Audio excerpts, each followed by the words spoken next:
শুভ নববর্ষ সকলকে। আর নববর্ষের সকালটা কিন্তু ঠান্ডা ঠান্ডা ডাবের জল খেয়ে শুরু করলাম যাতে পেটটা ঠান্ডা থাকে। তারপরে নিজের জন্য ব্রেকফাস্ট বানিয়েছিলাম, যেটা হচ্ছে দুধ চা আর মাখন পাউরুটি। সবাই জানো আমি এটাই খাই। তারপরে রান্নাঘরে গিয়ে দেখি লাঞ্চের প্রিপারেশান চলছে, আর যেতে না যেতেই বোন আমাকে কিন্তু বিকেলে স্ন্যাক্সের জন্য চিকেন কাটতে বসিয়ে দিয়েছে।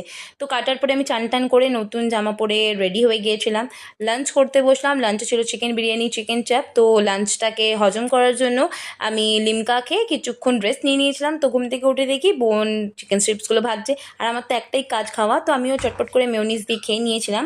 তো রেডি হয়ে বেরিয়ে পড়েছিলাম শিবপুর বাজার যাব বলে। তো ওখানে অনেক দোকান আছে, তো যাওয়ার পথে কিন্তু চাটাও খেলাম, ওটা তো ম্যান্ডেটারি। তো আজকে যেহেতু এতটা পরিমাণে ভিড় ছিল, কিন্তু আমি কোনো ভিডিও করতে পারিনি দোকানে গিয়ে। তো তারপরে যেহেতু লেট হয়ে যাচ্ছিলো, তো আমি আর বোন টোটো করে বাড়ি ফিরছিলাম। আর বাড়ি ফিরে এসে আমি কিন্তু ডিনারে ভালো খেয়েছিলাম হচ্ছে পরোটা, জিলিপি আর তরকারি। তো এই